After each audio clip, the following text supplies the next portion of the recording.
अरहंत भगवान की शरण में जाता हूँ, सिद्ध भगवान की शरण में जाता हूँ, साधुओं, आचार्य, उपाध्याय और साधु की शरण में जाता हूँ, और केवली भगवान द्वारा बताए गए वीतराग धर्म की शरण में जाता हूँ।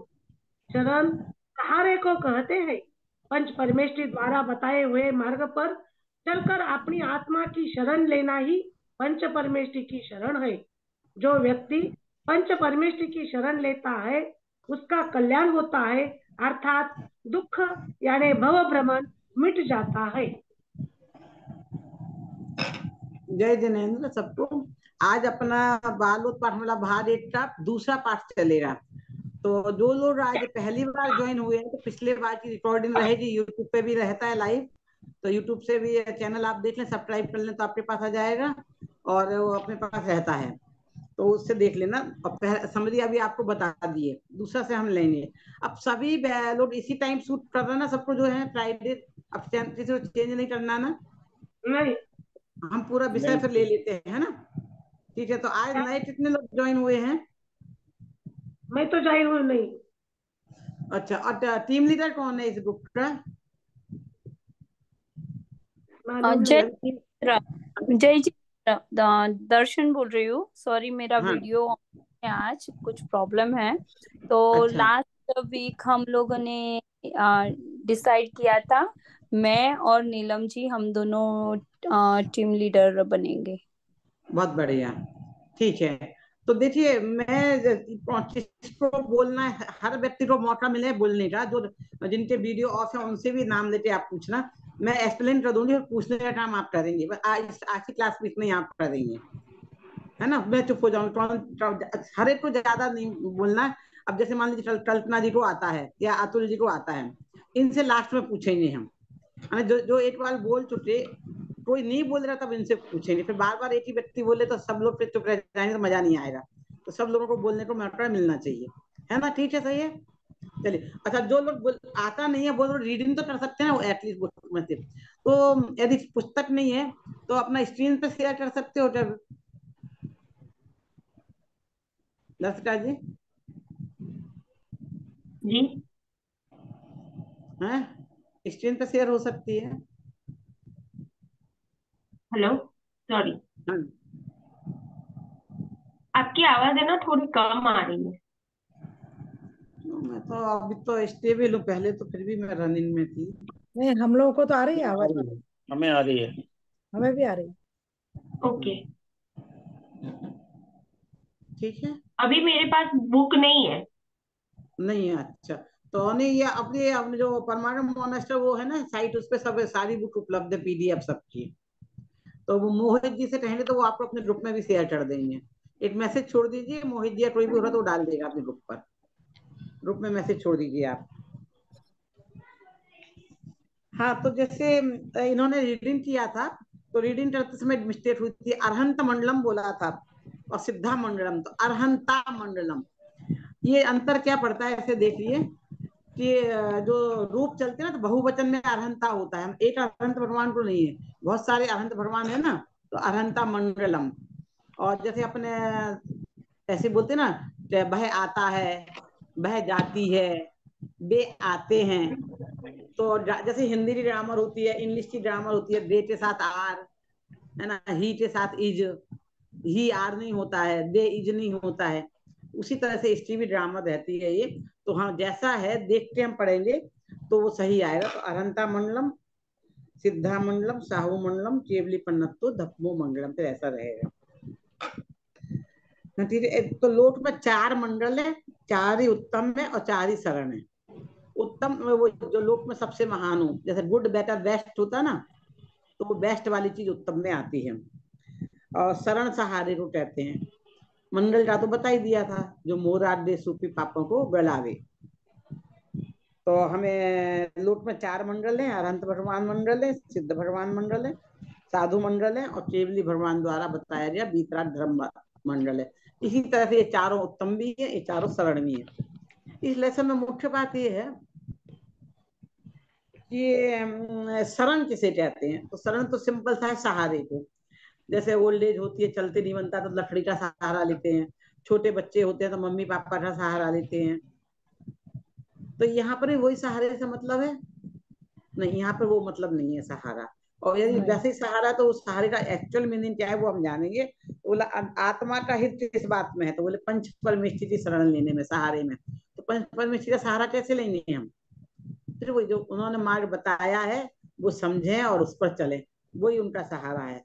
तो वो वाला बात जो कल्पना ने बोला था, आत्मा की शरण, आत्मा को जानना है, पहचानना है, वो वाली बात यहाँ पर आएगी। आत्मा की शरण जाना है, पंच परमेष्टि शरण का मतलब आत्मा की शरण। अब आत्मा की शरण का मतलब क्या है? अपने आप को जानना, पहचानना। हम अपनी शरण में कैसे जाएंगे भाई? वो कहते हैं आप अपने स्वरूप को जान लो, यही आपने अपनी शरण ले ली है। आप, हम जैसे अभी पर को जान रहे हैं, अपने आप को नहीं जान रहे हैं। तो आपको एक प्रश्न उठेगा कि नहीं, हम तो अपने आप को जानते हैं। अभी हम पूछे आपका परिचय दो, तो आप अपना, चारू जी आपका परिचय दीजिए। चलिए, जो न्यू है हम ऐसे उनका परिचय भी ले लेंगे, दो काम होंगे, मेरा उदाहरण भी होगा और आपका परिचय भी। हाँ जी, मेरा नाम चारू है, मैं लंदन में रहती हूँ। अम, और यहाँ पे हूँ अबाउट 17-18 साल से। अम, हम मैं दर्शिका, दर्शन, हम सब यहाँ जैन मंदिर की कार्य समिति है, उसमें अपना अपना कंट्रीब्यूशन करते हैं। और मेन पर्पस यहाँ ज्वाइन करने का यही था कि जैसा आपने बोला कि अपने स्वरूप को जानना, आगम में क्या लिखा है उसकी गहराई को समझना। तो अम, हर दिन की चर्या में थोड़ा सा टाइम निकाल के थोड़ा सा इस और भी ध्यान देना, तो बस बहुत यही बढ़िया। पर्पस है। हाँ, तो देखो, अब हमने पूछा परिचय, तो अपना नाम बताया, अपना काम बताया, अपनी जगह बताई रहने की, अपनी इच्छा बताई। तो ऐसे ही हमारा ये नाम तो इस पर्याय का है, मनुष्य पर्याय में हम आए, तो हमारे माँ बाप ने एक नाम रखा, जहाँ हम रहते हैं इस शरीर के साथ वो काम हुआ। तो एक्चुअल में हमारा नाम क्या है, एक्चुअल में हमारा स्वरूप क्या है? जब भी शरीर छूटता है, जो जाता है वो हम हैं कि शरीर हम है? तो शरीर तो नेचुरल में हम नहीं है, तो जो यहाँ रह जाता है उसे हम जला देते हैं, जो चला जाता है वो मैं हूँ। इस शरीर को तो कुछ तकलीफ नहीं हो रही है, जो चला गया है वही नॉलेज वाला है, वही ज्ञान वाला है, वही कर रहा है, तो वही हम होंगे ना, जो नहीं मर रहा है। जो मर रहा है, शरीर का तो हालत हमें दिख जाती है ना, राख बन जाता है, कोयला बन जाता है ना। अपनी नहीं दिखी है, तो हमें आसपास के लोगों की दिखती है। चलो, हमने समझ लो हम सब महिलाएं हैं और किसी के दहाई संस्कार में भी नहीं रहे तो सुना भी है, पर हमारे घर में कीड़े मकोड़े मरते रहते हैं, चूहे बिल्ली मरते रहते हैं, और उनका शरीर की जो हालत होती है वही शरीर की हमारी होगी। कि जैसे औदारिक शरीर उनका है, वैसे ही औदारिक शरीर हमारा है। औदारिक का मतलब समझ रहे हैं? हमारा और उनका जो शरीर होता है उसका नाम औदारिक शरीर है, क्योंकि ये सड़ता है, जलता है। पर बैक्टीरिया शरीर होता है देवताओं का, ना वो सड़ता जलता नहीं है, छोटा बड़ा बना लेते हैं, है ना। पर हमारा शरीर जो है तो है, तो ये तो जल रहा सड़ रहा है ना, तो इसका मतलब ये हम नहीं है। तो हमारा ओरिजिनल जो हम हैं, हमें उसकी हेल्प लेनी है, उसके पास ही जाना, उसका स्वरूप समझना है। तो 5 सालों में हम उसका वो स्वरूप समझेंगे जिसमें लीन होने का नाम सम्यक दर्शन है, जो हमें दुखों से मुक्ति का उपाय बताएगा। ठीक है, ये वाला लेसन कंप्लीट, समझ में आया सबको? इसमें सबसे इंपॉर्टेंट बात यह है कि पंच परमेष्टि शरण का मतलब आत्मा का हित किस बात में है? पंच परमेष्टि शरण में। पंच परमेष्टि शरण का मतलब आत्मा की शरण, और आत्मा की शरण का मतलब क्या है? सबसे ज्यादा इंपॉर्टेंट वो है। अब 3 हाँ, पॉइंट आए हैं, तो बता दीजिए। 4-5 पॉइंट आए, 5 पॉइंट कौन बताना चाहेगा? अभी देखो, जो आज ज्वाइन हुए हैं अपना परिचय भी दें और लें। हाँ, दर्शिका, अब तुम्हारा टाइम आ गया। सिद्धात्मा जी, दर्शन बोल रही हूँ। जस्ट आपको अभी हमें बुक मिल गई है, शेयर करें क्या स्क्रीन अभी या बाद में शेयर करें? हाँ, शेयर कर लीजिए, अभी कर लीजिए। Thank you Darshika. अभी आई थिंक होस्ट ने ना पार्टिसिपेंट को स्क्रीन शेयर डिसेबल किया है, तो होस्ट अभी आप हो, आपको हमें अनेबल करना पड़ेगा, वरना मैं हम लोग। आपको होस्ट बनाती हूँ। हाँ, दर्शिका जी को बना लीजिए होस्ट। ठीक है। Thank you. मेरे पार्टिसिपेंट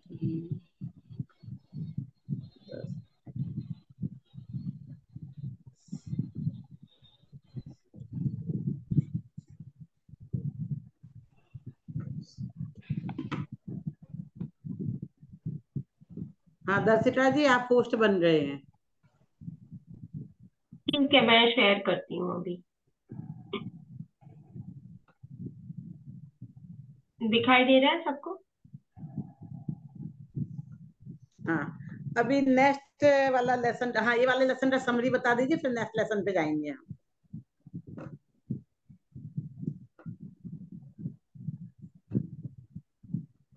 ये वाला लेसन था चार मंगल। तो हमने देखा कि चार मंगल कौन कौन से हैं और क्यों मंगल है। और डॉक्टर सुधा जी ने हमको डिटेल में बताया कि हमने कैसे वो पढ़ना है और क्यों पढ़ना है।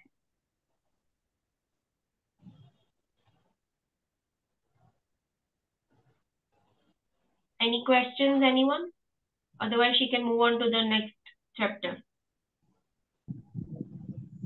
अब हम जीव अजीब पर चलते हैं, है ना।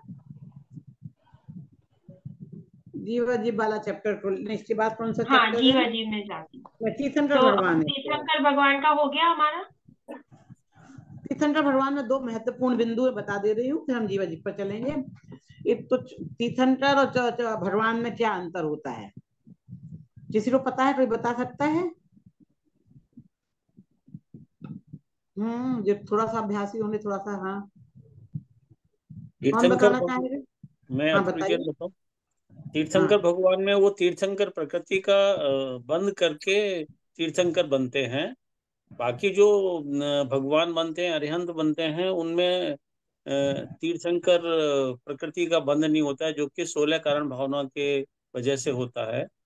और तीर्थंकर भगवान के अतिशय होते हैं और समूह शरण आता है और वो उपदेश देते हैं, जो कि सामान्य आपने अरिहंतों को नहीं होता। आपने बताया तो एकदम सही है, पर टर्म से बताएंगे तो सब कुछ समझ में आएगा। जैसे जो न्यू टर्म है, इनको बिल्ड नहीं है, तो उनको कुछ समझ में नहीं आया है ना, है ना, कि आया कुछ कुछ समझ में। अंतर क्लियर बताओ, भगवान में ये होता है, तीर्थंकर में ऐसा होता है, ऐसे कौन बताएगा? कल्पना जी बताए। हाँ बोलिए। देखिए, भगवान तो सभी है, जितने भी मतलब सिद्ध है, अनंत है, सभी भगवान है। लेकिन तीर्थंकर की विशेष विभूति होती है। सब भगवान तीर्थंकर नहीं होते, लेकिन तीर्थंकर हमारे 24 ही होते हैं और उनको चिन्हों के द्वारा पहचाना जाता है। दूसरा, उनके समोचन की रचना होती है और तीन लोक में तीनों लोक, तीनों काल एक समय में एक साथ तीर्थंकर को दिखाई देते हैं। उनके समोचन की रचना होती है, उस टाइम उनकी दिव्य ध्वनि खिलती है। दिव्य ध्वनि जो है योग्य गंधर्व की उपस्थिति में ही खिलती है। यदि कोई दिव्य ध्वनि खिलने के समय अगर गंधर्व उपस्थित नहीं होगा तो दिव्य ध्वनि नहीं खिलेगी। जैसे कि महावीर स्वामी भगवान को 66 दिन तक दिव्य ध्वनि नहीं खिली, उनको केवल ज्ञान प्राप्त होने के बाद भी, क्योंकि योग्य गंधर्व नहीं थे। बाद में वो कहानी है फिर गंधर्व जो लाए गए। और तो इस प्रकार से उनके सारे जन्म के अतिशय होते हैं, केवल ज्ञान के अतिशय होते हैं, ऐसे अलग अलग अतिशय होते हैं जो कि अन्य भगवानों में नहीं होते हैं। एक तीर्थंकर के काल में अनंत अनंत केवली होते हैं और अनंत अनंत सिद्ध भी होते हैं। लेकिन तीर्थंकर की विशेष विभूति होती है। जैसे कि हम सब मनुष्य हैं, लेकिन हमारे राष्ट्रपति है या प्रधानमंत्री है, तो उनकी एक विशेष विभूति होती है। इसी प्रकार से और तीर्थंकर 24 ही होते हैं, भगवान अनंत अनंत होते हैं। बहुत बढ़िया, बहुत इन्होंने बताया है। शायद आप सबको थोड़ा बहुत समझ में आया भी होगा, फिर भी मैं थोड़ा और व्यवस्थित तरीके से बताती हूँ कि भगवान सबसे सही डेफिनेशन है भगवान की, जो बीतरागी और सरवण वो भगवान होते हैं सभी। तो जैसे अपने ये क्लास में ज्वाइन हुए हम, तो एक हमारे जो क्वालिफिकेशन है वो हमने फिक्स की हुई है। इतने छोटे 8 साल का बच्चा नहीं हो रहा, 15 साल से छोटे ज्वाइन नहीं हो सकते हैं। तो उसको जो करते हैं तो वो सब स्टूडेंट हो गए। तो जैसे आप सभी स्टूडेंट हैं, ऐसे जो बीतरागी हुआ है और सरवट हुआ है वो सभी भगवान हो गए। फिर अब भगवानों में क्या हुआ कि कुछ तो आत्मा में लीन है, कुछ तो अपने ध्यान में कुछ नहीं कर रहे हैं। और आत्मा में समझ 2 टीम लीडर बनाओ, तो वो थोड़े से कुछ उनने कहा। हाँ, वो टीम लीडर कैसे बने, मैं बताऊं?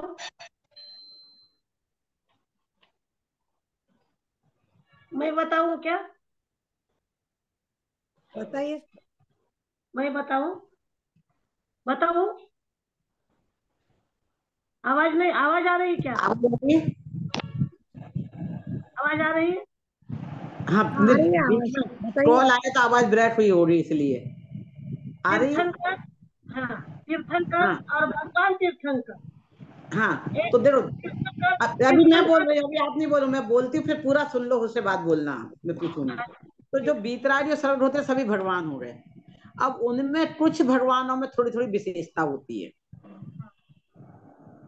क्या विशेषता होती है कि किसी पे जैसे कुछ तो इसी भाव में भगवान बनते हैं, जैसे बाहुबली थे, उनके जन्म कल्याणक नहीं होते हैं। तीर्थंकरों के पंच कल्याणक होते हैं। हाँ तो पहले से डिक्लेयर होते थे तीर्थंकर बनेंगे। हाँ, बताना भूल गई ध्वनि थी। गिरती है। तीर्थंकर 24 ही होते हैं एक काल में। अभी आप तो बोलो, जब मैं आपसे पूछूं तब आप बोलना, अभी आप म्यूट हो जाओ। ऐसे आप सब लोग बोलेंगे तो जो नए नए हैं एकदम उनको समझ में नहीं आता है। एक व्यवस्थित रूप से बोलते तो हमें समझ में आता, फिर उन्हें समझेंगे चीजें। यदि आप लोगों को किसी को समझ में आ रहा है, सब ये बोल रहे हैं, तो मेरे को कुछ प्रॉब्लम नहीं है। तो जब जहां तक मुझे ख्याल है कि ऐसी चीज डिस्टर्ब होने से आपको समझ में नहीं आएगा। तो तीर्थंकरों की 3 विशेषताएं बताई है इसमें। धर्म में तीसरा उपदेश देते हैं ना, वो उनका उपदेश होता है, जैसे अपन दिव्य ध्वनि बोलते हैं। दूसरे जो जैसे कि हमारी सभा है, क्लास चला रही है, एक छोटी मोटी सभा होती है, तो प्राइम मिनिस्टर आते तो उनकी बड़ी सभा होती है। तो ऐसे ही जो उनका जहाँ दिव्य ध्वनि खिड़ती है उस सभा का नाम है सभा सरल। तो उनकी कुछ है, जैसे अमेरिका के राष्ट्रपति आए तो कहते इतनी बड़ी गाड़ी आई, इतने बड़े रसोई आए, इतने प्लेन आए, इतने लोग आए, ऐसी व्यवस्था हुई। तो ऐसे जब तीर्थंकर आते तो उनकी भी स्पेशल व्यवस्था होगी ना। तो अपने तो क्या उनका होटल तो एसी किया जाता है, तीर्थंकर होते हैं ना तो उनके आसपास का सारा वातावरण को एसी कर देते हैं। कौन? अरे जैसे वहां का अमेरिका का प्राइम मिनिस्टर आता है तो एक प्लेन आता है उनका, उनकी व्यवस्था के देखने के लिए। तो ऐसे जब तीर्थंकर होते हैं ना तो आसमान से उतर के प्लेन आता है, देवता लोग आते हैं उनकी व्यवस्था के लिए। तो शीतल मंद पवन चलती, हवा चलती है, उनका आसन भी विशेष वाला विशेष होता है, उनकी हर चीज विशेष होती है, दुख नहीं होते हैं, गार्डन होता है, और हर कोई वहाँ एंट्री नहीं ले सकता है, बहुत स्ट्रिक्ट चेकिंग होती है। तो ऐसे नहीं चाहे तो जाके बैठ जाए। हालांकि देव मनुष्य भी जाते हैं, देवता भी जाते हैं, त्रिनेत्री जीव भी जाते हैं, पर रुचिवान जाते हैं, जिनको अरुचि है वो नहीं जा सकते हैं। और उनके लिए एंटरटेनमेंट के साधन रहते हैं पूरे सबसे आजू बाजू में। तो कहीं पे मूवी चल रही है, कहीं पे प्ले ग्राउंड है, कहीं पे हर तरह के प्ले चल रहे हैं, तो सब जिनको उनमें इंटरेस्ट होता है वो वहां रुक जाते हैं। जैसे हम एग्जीबिशन में जाते हैं तो सब अपनी अपनी पसंद की दुकान पर रुक जाते हैं। ऐसे चारों तो पूरा मेला जैसे दुकानें रख देते हैं, एंजॉयमेंट के साधन सहज उपलब्ध। तो जिनको तीव्र रुचि होती है वही वहां तक पहुंच सकते हैं। पर मालूम वहां पे 20,000 सीढ़ियां होती है, 20,000। इतनी सीढ़ी कैसे चढ़ के पहुंचेंगे? एक्सीलेटर होता है ना, पहली सीढ़ी पे पैर रखा ऊपर पहुंच गए।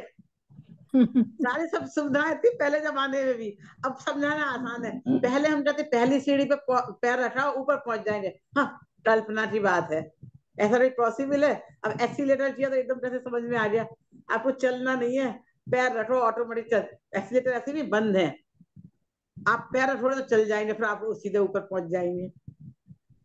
ये सारी व्यवस्थाएं तीर्थंकर की सभा में रहती है, जो आज हो रहे हमारे जमाने में आ रही है। ठीक है, तो इस तरह से तीर्थंकर के उनके और तीर्थंकर नामकरण का उदय होता है। तो जब ऐसी पोस्ट होती है तो अनलिमिटेड नहीं होती है। अमेरिका के राष्ट्रपति 2 हैं कि 4 हैं? एक ही। भारत के मुख्यमंत्री जितने एक। जितने प्रदेश उतने, और हाँ, प्रधानमंत्री एक।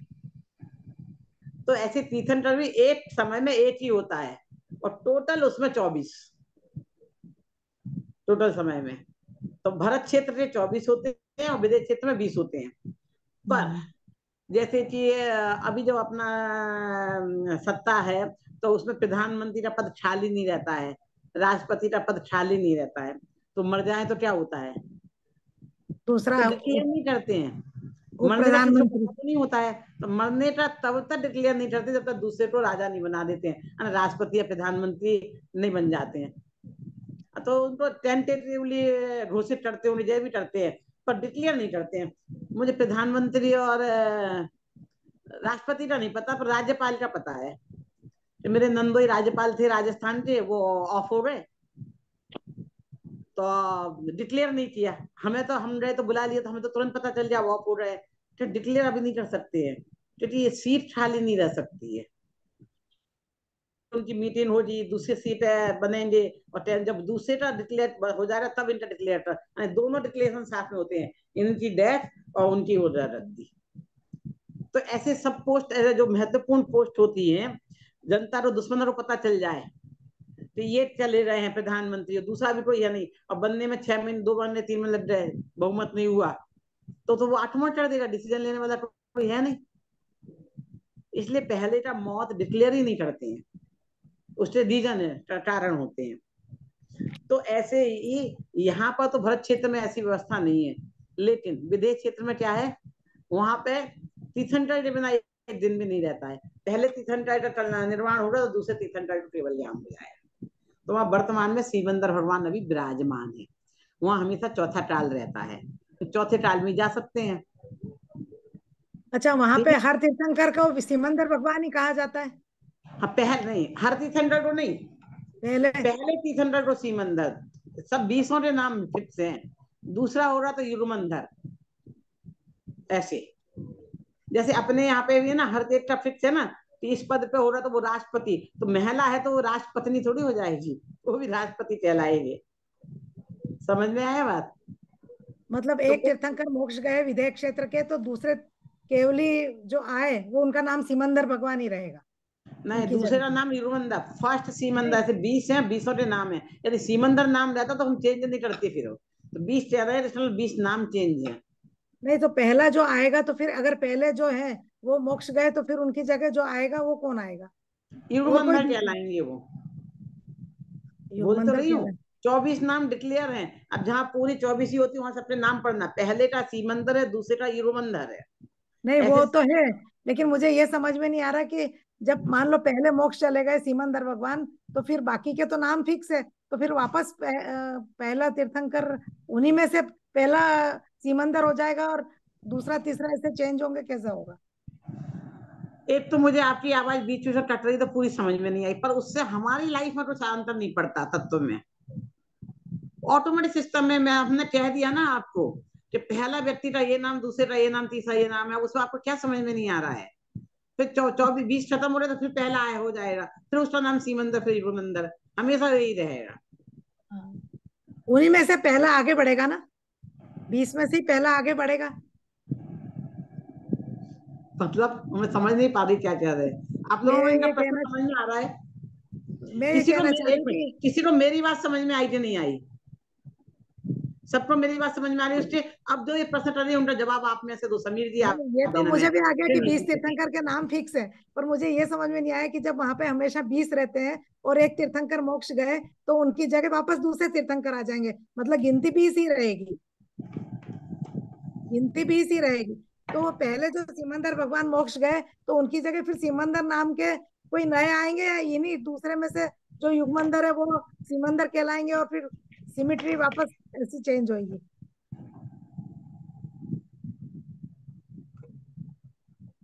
वो समझ में नहीं आया। हाँ समीर जी आप जवाब दे पाएंगे क्या कह रहे हैं ना?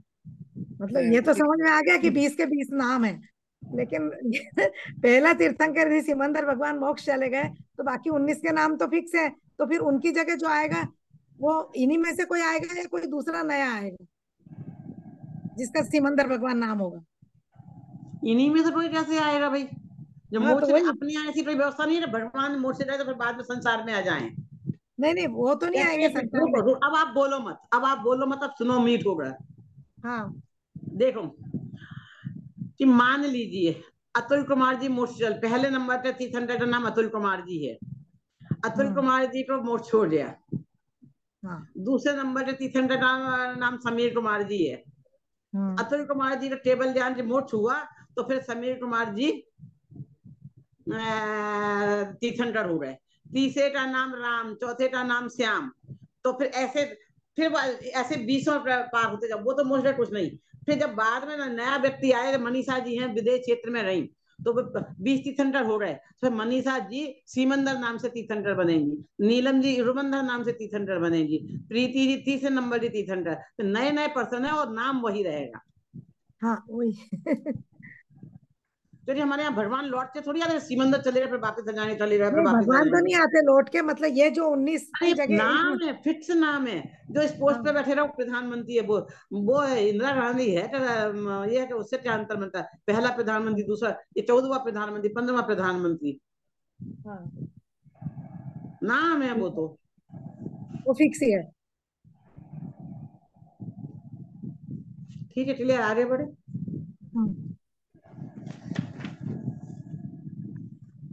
चलिए, इसमें कुछ महत्वपूर्ण बातें हैं,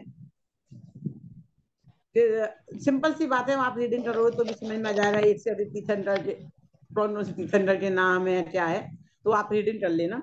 अब हम हमारा कोई लेसन जीव अजीब वाला मिस हुआ है क्या? जीव अजीब का कौन सा नंबर का लेसन है फिर? अच्छा, 5वां लेसन है। हाँ, चौथा लेसन देव दर्शन का है। इसमें सिंपल सी देव दर्शन की विधि बताई, क्योंकि बच्चों के हिसाब से लेसन रहते हैं ना, तो इसमें देव दर्शन विधि बताई। तो एक बार आप देव दर्शन का लेसन रीडिंग कर लीजिए, इसमें एक दो महत्वपूर्ण बिंदु है, हाँ वो आ जाएंगे। हाँ समीर जी पूछिए। सिर्फ एक छोटा सा प्रश्न था। भगवान जो आपने कहा वितरागी और सर्वज्ञ, तो वितरागता 12वें गुण स्थान में होती है, 13वें गुण स्थान में होती है? क्योंकि सर्वज्ञता 13वें में होती है। हाँ, तो एक समय सर्वज्ञता होने के पहले, एक समय पहले वितरागता होती है, फिर सर्वज्ञ हो जाते हैं। अच्छा, तो 12वें गुण स्थान 12वें में एक समय पहले पहले, वितरागता, 12वें गुण स्थान में वितरागता हुई होते हैं, सर्वज्ञता होती है 13वां गुण स्थान हो रही है। यानी 12वें गुण स्थान में सिर्फ एक समय रहते हैं। हाँ, एक समय। जी, ओके, धन्यवाद। अब आप देव दर्शन का लेसन पढ़ लीजिए, स्पष्ट सरल है, और उसके बाद जीव का लेसन पढ़ेंगे।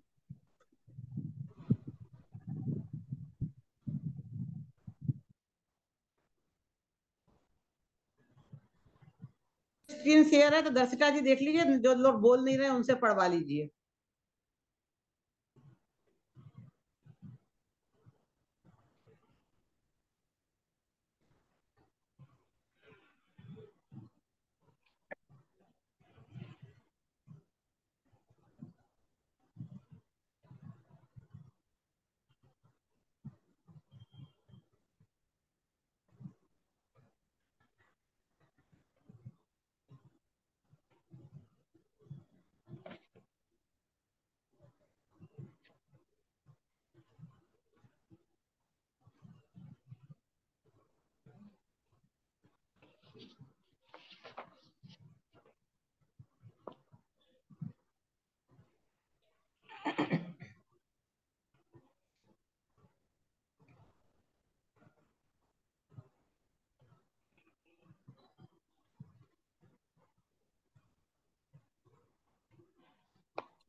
ये किसी को पढ़ना है क्या?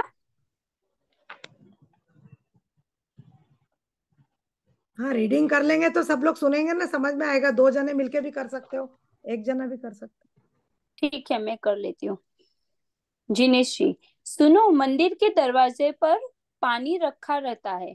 हमें चाहिए कि सबसे पहले चप्पल जूते खोलकर पानी से हाथ पैर धोकर फिर भगवान की जय जयकार करते हुए तथा 3 बार निस्सही निस्सही निस्सही बोलते हुए मंदिर में प्रवेश करें। दिनेश जी, निस्सही का क्या अर्थ होता है? जिनेश जी, निस्सही का अर्थ है सर्व सांसारिक कार्यों का निषेध। तात्पर्य यही है कि सब संसार के कार्यों की उलझन छोड़कर मंदिर में प्रवेश करें। उसके बाद उसके बाद भगवान की वेदी के सामने जय जय जय, नमोस्तु नमोस्तु नमोस्तु। Darshika, I think the screen has changed, sorry.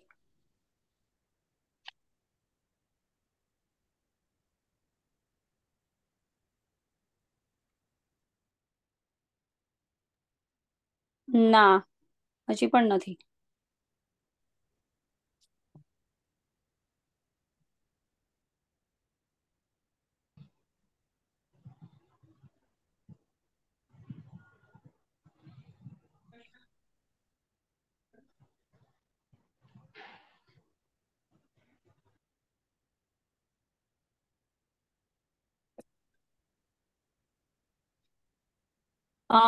उसके बाद भगवान की वेदी के सामने जय जय जय, नमोस्तु नमोस्तु नमोस्तु, नमो अरहंताणम, नमो आदि नमोकार मंत्र एवं चत्तारी मंगलम आदि मंगल पाठ बोलते हुए जिनेंद्र भगवान को साष्टांग नमस्कार करें।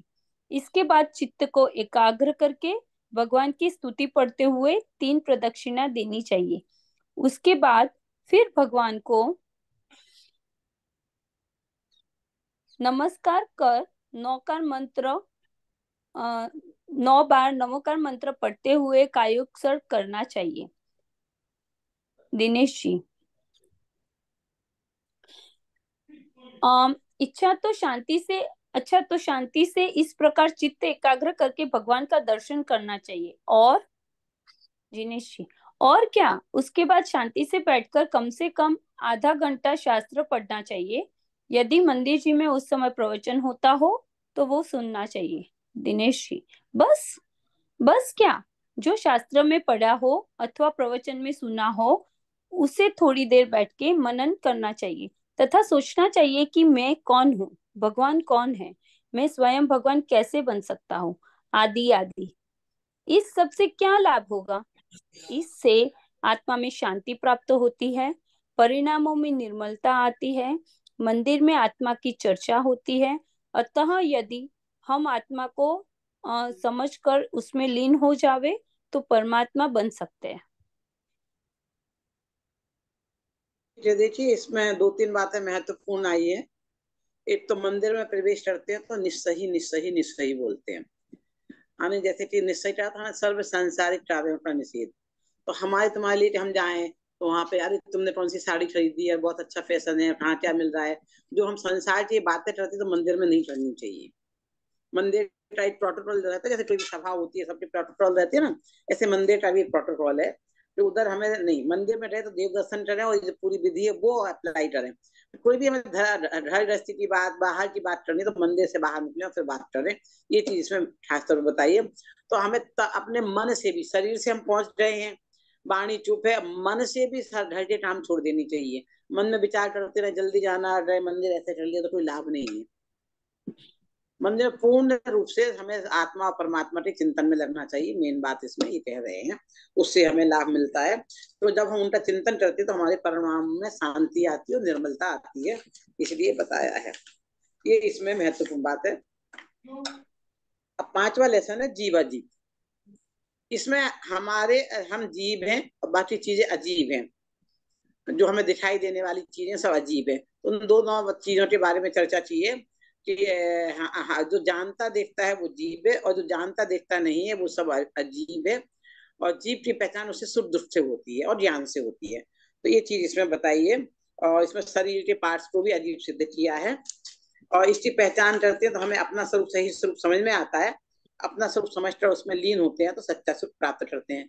देखिए लास्ट में सच्चा सुख, इससे पाठ पढ़ने से लाभ क्या है, ये सब चीजें एंड में जाना, सब लेसन में एक ही बात है। पहले बार में था पंच परमेश्वर को पहचाने, उनके बताए मार्ग पे चले। दूसरे में था आत्मा की शरण लें। तीसरे में भी यही है, जीव अजीव को पहचान के अपने स्वरूप को जाने और अपने को पहचाने। अपना स्वरूप जानना बहुत इंपॉर्टेंट है, ये बात हर लेसन में समझ में आ रही है। अब आप ये वाला लेसन भी, जीव अजीव वाला भी रीडिंग कर लीजिए।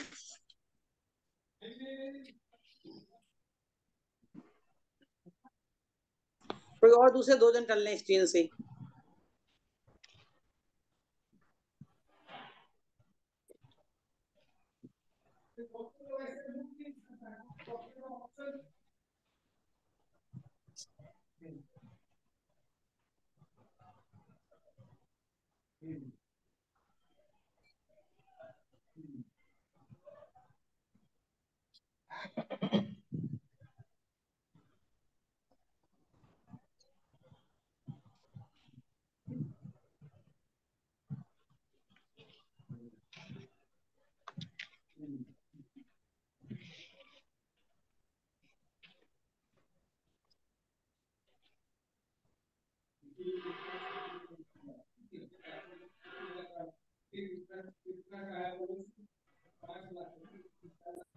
दर्शिका बोल रहे थे तो कोई रीडिंग नहीं करेगा? 2 जन के नाम लो, रीडिंग करें।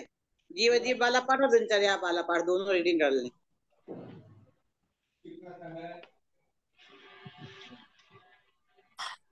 ठीक है, मैं रीड करती हूँ।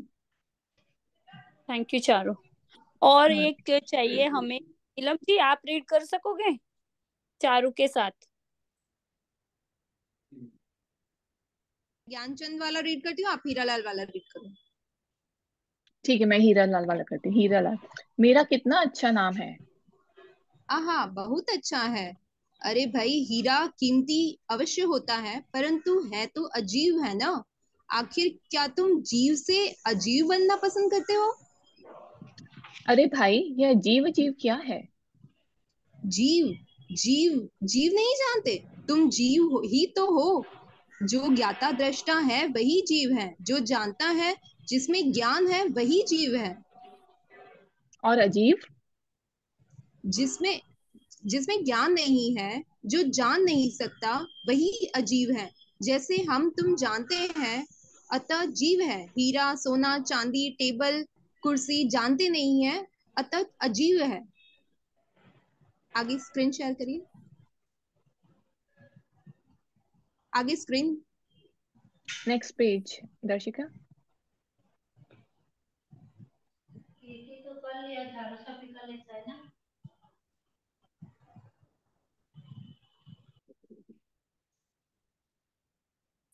मैंने चैट में इसको शेयर किया हुआ है, तो आप अगर इसको चैट से डाउनलोड कर सकते हो ये बुक को।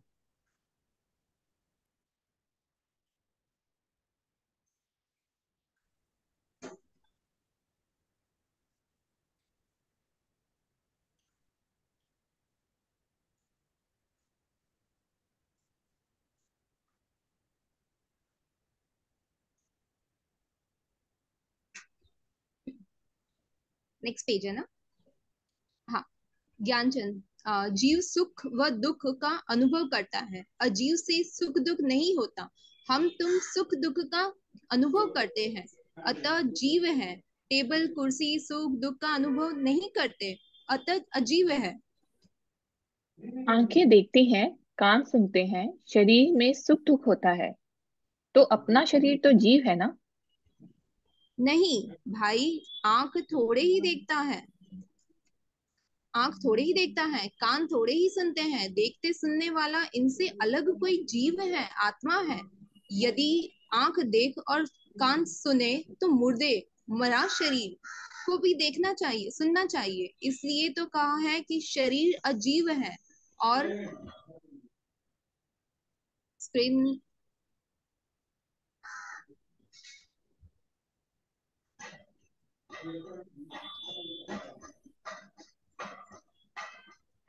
हाँ दर्शिका जी। हाय चारू। हम्म। आई थिंक दर्शिका ने तुम्हें होस्ट बनाया है, उसको इमर्ज में कहीं जाना पड़ा। तुम स्क्रीन अच्छा, शेयर कर एक्चुअली मैं एक्चुअली मोबाइल पे हूँ, तो आई डोंट नो, इस पे प्रॉपरली नहीं हो पाएगा, मेरे पास वो डाउनलोडेड भी नहीं है। मे बी नेक्स्ट टाइम मैं लैपटॉप पे करूंगी, देन आराम नहीं? से शेयर हो जाएगा। भी मोबाइल पे नहीं कर सकती मैं। ओके, नो वरीज, मैं शेयर कर लेती हूँ, ट्राई करती हूँ। Okay, thank you.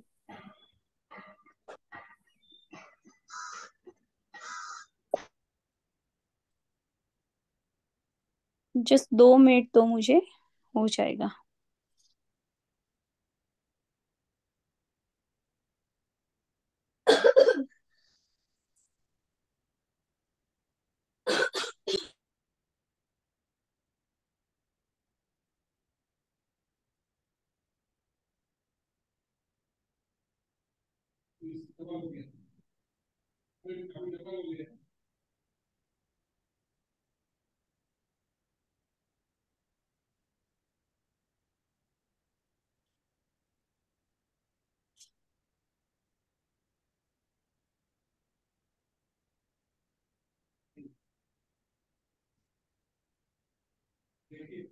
जब तक वो स्क्रीन शेयर कर रहे हैं, जिनके पास पुस्तक है, कुछ लोगों के पास पुस्तक है, कल्पना जी या जिसके भी पास हो, तो वो रीडिंग कर ले पुस्तक से।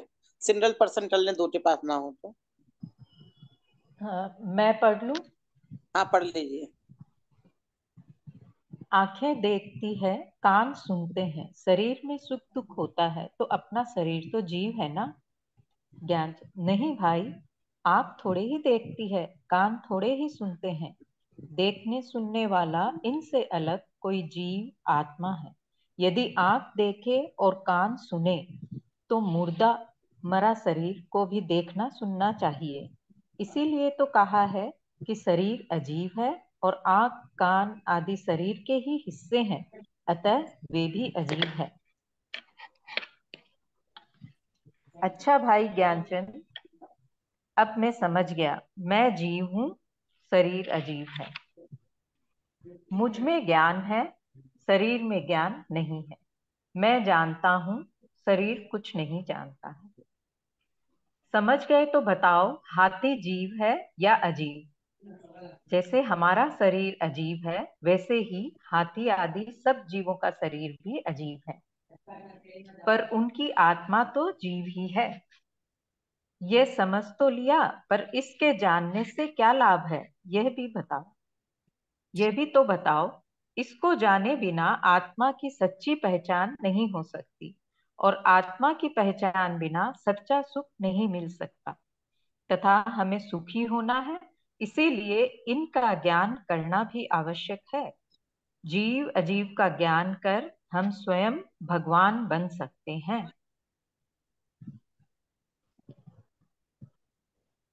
ये वाला लेसन मैंने एक्सप्लेन कर दिया था, अब आगे वाला और पढ़ लीजिए, वो भी इजी है। उसमें अच्छे बालक की दिनचर्या बताई है। तो एक जनरल के लिए मानसिक स्वास्थ्य क्या होता है वो आ जाएगा, एक महत्वपूर्ण बिंदु है, बाकी फिर हम आगे कर लेंगे। आप ही रीडिंग कर लीजिए, आपके पास पुस्तक है, इस चीज शेयर नहीं हो पाई तो। किसी और के पास पुस्तक है क्या? मेरे पास भी है अतुल। हाँ तो आप पढ़ लीजिए। मेरे पास भी है।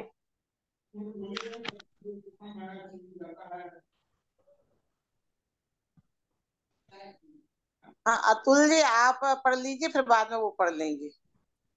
ठीक है, मैं ये अध्यापक वाला पढ़ लेता हूँ। अध्यापक, बालको, आज हम तुम्हारे नाखून और दांत देखेंगे। अच्छा बोलो रमेश, तुम कितने दिनों से नहीं नहाए? रमेश का पाठ बोले।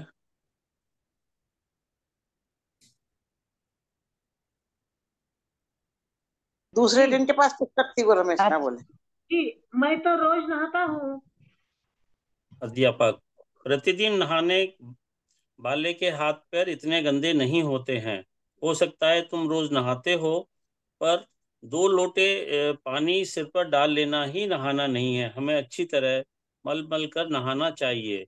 इसी प्रकार हमें अपने दांत साफ करने के लिए प्रतिदिन प्रातःकाल मंजन भी करना चाहिए।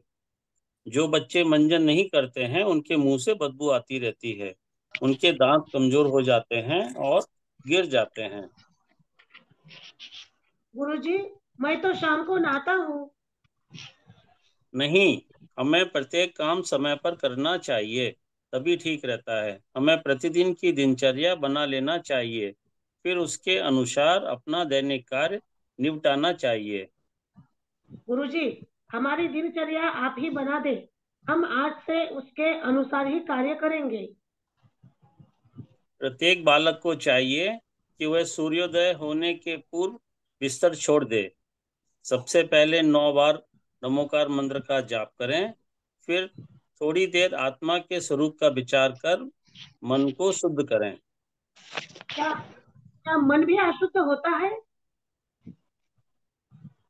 हाँ भाई, जिस तरह बाह्य गंदगी हमारे शरीर को गंदा कर देती है, उसी प्रकार मोह राग देश आदि विकारी भावों से हमारा मन आत्मा गंदा हो जाता है। जिस प्रकार स्नान मंजन आदि द्वारा हमारी देह साफ हो जाती है, उसी प्रकार आत्मा और परमात्मा के चिंतन से हमारा मन आत्मा पवित्र होता है। हमें अंतर और बाहर दोनों की पवित्रता पर ध्यान देना चाहिए। उसके बाद शौच आदि से निपटकर मंजन करके स्नान करें तथा शुद्ध साफ धुले हुए कपड़े पहनकर मंदिर जी में देव दर्शन करने जाना चाहिए। देव दर्शन की विधि तो तुम्हें उस दिन समझाई थी। उसके बाद ही अल्पाहार दूध नाश्ता लेकर यदि स्कूल और पाठशाला का समय हो वहां चले जाना चाहिए, नहीं तो घर पर ही स्वयं अध्ययन करना चाहिए। इसी प्रकार भोजन भी प्रतिदिन यथासमय 10-11 बजे शांतिपूर्वक करना चाहिए। शाम को दिन छिपने से पूर्व ही भोजन से निवृत्त हो जाना प्रत्येक बालक का कर्तव्य है। रात्रि को भोजन कभी नहीं करना चाहिए। इसी प्रकार रात्रि को भी जब तक तुम्हारा मन लगे 8-9 बजे तक अपना पाठ याद करना चाहिए। उसके बाद आत्मा और परमात्मा का स्मरण करते हुए स्वच्छ और साफ बिस्तर पर शांति से सो जाना चाहिए। आज से हम आपकी बताई हुई दिनचर्या के अनुसार ही चलेंगे और शरीर की सफाई के साथ ही आत्मा की पवित्रता का भी ध्यान रखेंगे।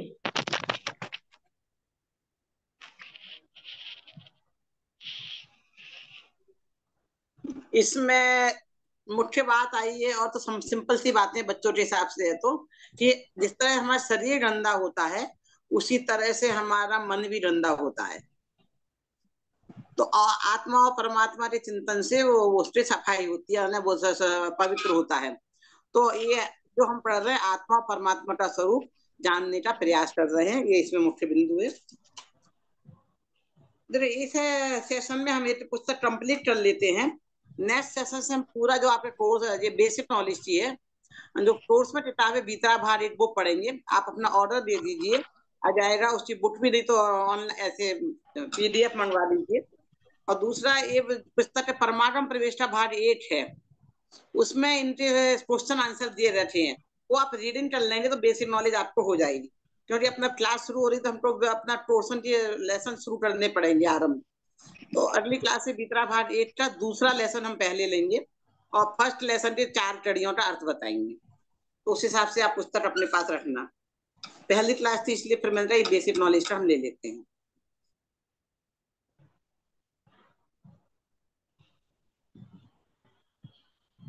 तो भगवान आदिनाथ की स्टोरी तो सबको वैसे पता ही होगी, फिर भी अब एक हिस्ट्री दृष्टि से हम एक बार समझ लेते हैं। तो तीसरे और जिसके पास पुस्तक थी वो हिस्ट्री एक बार रीडिंग कर लें। और इसमें एक बार विशेष ध्यान आते, ऐसे नहीं कि भगवान ने आहार लिया, भगवान ने का जन्म हुआ, राजा ऋषभ देव ने दीक्षा ली, इस तरह से प्रयोग है। फिर हम मैं पूछूं आपसे भगवान आदिनाथ ने आहार कब लिया, तो भगवान आहार नहीं लेते हैं, आहार मुनि ऋषभ का हुआ था। आदिनाथ कब बने वो, जब भगवान बन गए तब आदिनाथ कहलाए, उससे पहले तो ऋषभ देव थे ना वो। तो वो सब चीजों पर एक बार ध्यान करिए। और एक सामान्य स्टोरी, बस वो ही विशेष इस पर बात। चलिए रीडिंग कर लीजिए।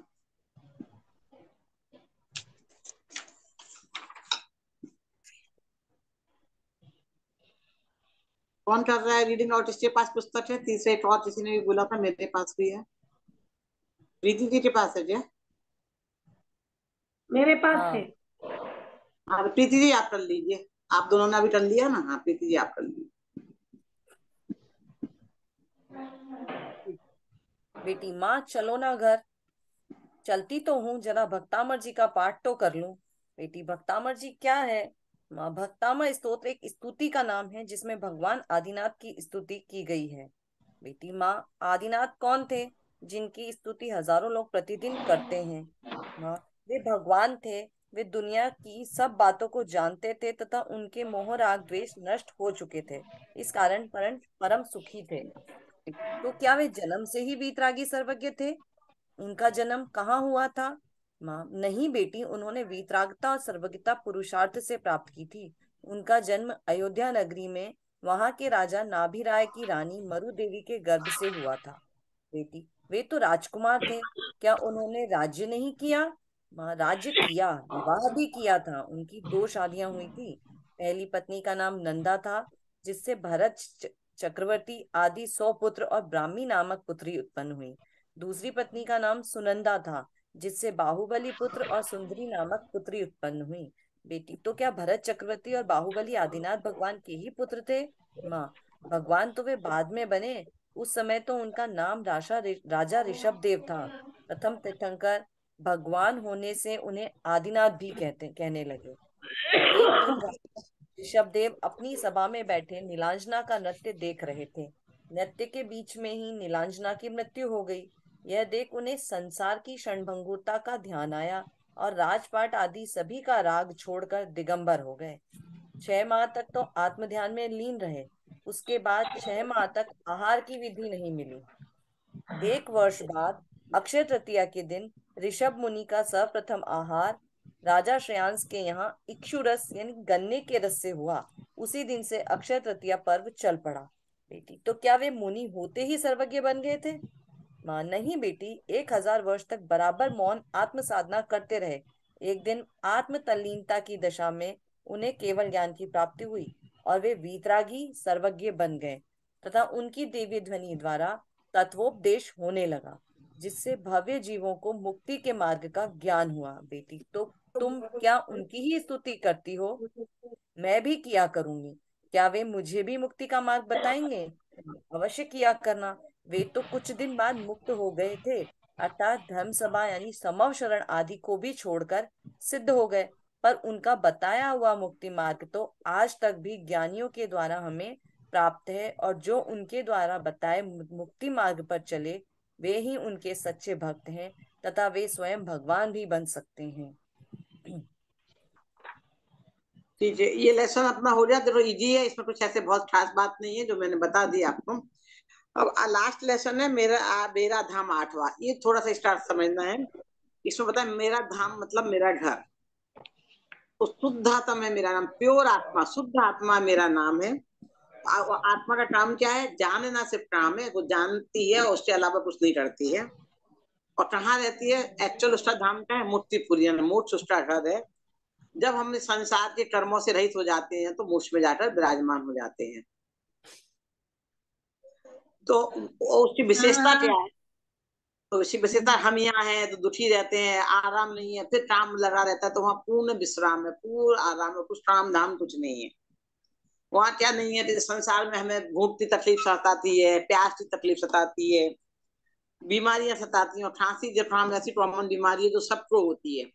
हमें किसी को टेंशन नहीं हो रहा, डायबिटीज नहीं हो रही, बड़ी बड़ी बीमारियां नहीं होंगी, पर खांसी जुकाम बच्चे बच्चे को भी होती है। तो ऐसे कॉमन बीमारियों के नाम लिए। आदि व्याधि, आदि बोलते हैं मानसिक रोग, व्याधि बोलते हैं शारीरिक रोग। तो आज तक शारीरिक तकलीफ से ज्यादा मानसिक तकलीफों का है, तो इतनी ज्यादा बढ़ गई है कि हम टेंशन फ्री होने के लिए देखते हैं, नहीं तो बहुत और शारीरिक तकलीफें भी हो जाती हैं, और इसलिए बड़े बड़े टसन चलते हैं। तो वो स्वर्ग में मोक्ष में जाके ऐसी कुछ भी चीजें नहीं ही हैं, ये बात होता है। वहां पर tension free, stress free life है। सत्य शिव सुंदर मेरा धाम, मेरा घर सबसे सुंदर है, सच्चा है, कल्याणकारी है, सुंदर है। अब दोनों लाइन तो वही है, शुद्धात्मा में मेरा नाम, मात्र जानना मेरा काम। सपर भेद विज्ञान करेंगे हम, अपने और पराये की पहचान करेंगे कि मेरा स्वरूप क्या है, पर क्या है, उसका पहचान करेंगे। अपने आत्मा का ध्यान करेंगे, हम अपने आत्मा को जानेंगे, पहचानेंगे, उसमें जमेंगे, रमेंगे, ध्यान करेंगे, तो हम भगवान बनेंगे। फिर क्या होगा? राग देश का त्याग हो जाएगा, वितरागी हो जाएंगे, चिदानंद रस पान करेंगे, अपने आनंद अमृत रूपी रस का पान करते रहेंगे। सब सुखदाता मेरा धाम, मेरा घर सब सुख दुखों को देने वाला है। वहां पर कहीं कोई तकलीफ नहीं है, कोई कष्ट नहीं है। इस प्रकार से मोक्ष में कैसा व्यवस्था है, कैसा स्वरूप है, वो बताया है। जो चीज हमें प्राप्त करनी है, जहाँ जाना है, उस जगह के बारे में हमें पता, जानकारी तो होना चाहिए ना। हम कैसा घर चाह रहे हैं, क्या है कैसा नहीं है, तो उसके बारे में इसमें वर्णन किया है। देखो, ये आज हमने बेसिक नॉलेज की एकदम क्लास ली। आज के लिए अपने को इतना ही है। नेक्स्ट क्लास में आप प्रिपेयर होके आना। बीतराग भाग 1 आपको पुस्तक या तो फिजिकली मिल जाएगी, आप ऑर्डर कर देना, ऑर्डर फॉर्म भर के दे देने तो जल्दी से आपको वहां मिल जाएगी। और उसके साथ में परमागम प्रविष्टा भाग 1 का भी फिल कर देना, भाग 1 और 2, तो वो भी आपको मिल जाएगी। वो बेसिक नॉलेज की पुस्तकें हैं, दोनों एज गुड एज डिक्शनरी जैसी है जैन दर्शन की। तो वो हम इसका जो भाग 2 है पैरेलल पढ़ेंगे, जो हमें जरूरत होगी, और पोर्शन की किताब साथ चालू करेंगे, ताकि वो धीरे धीरे आराम से हो, तो आपको समझ में आए। और उससे विषय से संबंधित जो लेसन इससे संबंधित होंगे वो भी हम साथ में लेते जाएंगे। ठीक है, तो आज की क्लास के लिए इतना ही। फिर नेक्स्ट क्लास से हम प्रॉपर तो पुस्तक स्क्रीन शेयर कर देंगे। वो उसकी जो गाइड भी है ऐसी आपने दोनों की, बालो और ये आप सेल्फ भी पढ़ेंगे तो समझ में आएगा। ये बेसिक नॉलेज की किताबों का नहीं आएगा तो वो आप क्लास में डिस्कस करने में, जिसका मतलब नहीं आया तो हमारा अच्छा से टाइम स्पेंड हो जाएगा। और जो वेडनेसडे में जो मेरे साथ ज्वाइन थे, उन्हें मैंने शाम की पूरे लेसन पढ़ाए हैं, उनके साथ 8-10 क्लासेस हुई थी। तो जिन लोगों ने पढ़ा है वो थोड़ा थोड़ा एक्सप्लेन कर देंगे इधर, ठीक है। चलिए आज जिन ऐसे सिद्धार्थ मेरा नाम बोलिए सब लास्ट में आप लोग। एक बार आप बोलेंगे, दूसरी बार बाकी सब लोग बोलेंगे जिनके पास पुस्तकें नहीं है।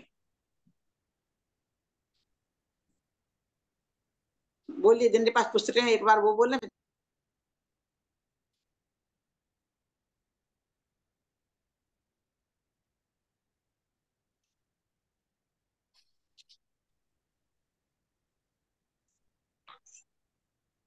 नहीं, आप म्यूट हो गए हैं, आपका आवाज नहीं आ रही है।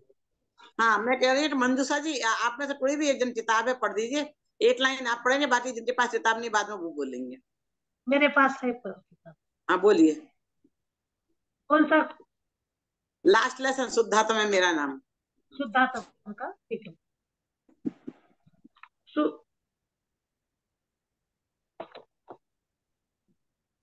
शुद्धात्म है मेरा नाम, मात्र जानना मेरा काम, मुक्तिपुरी है मेरा धाम, मिलता जहाँ पूर्ण विश्राम, जहाँ भूख का नाम नहीं है, जहाँ प्यास का काम नहीं है, खांसी और जुखाम नहीं है, आदि व्याधि का नाम नहीं है, सतशिव सुंदर मेरा धाम, शुद्धात्म है मेरा नाम, मात्र जानना मेरा काम, स्वपर भेद विज्ञान करेंगे, निज आत्म का ध्यान करेंगे, राग द्वेष का त्याग करेंगे, चिदानंद रस पान करेंगे, सुख सब सुख दाता मेरा धाम, शुद्धात्म है मेरा नाम, मात्र जानना मेरा काम,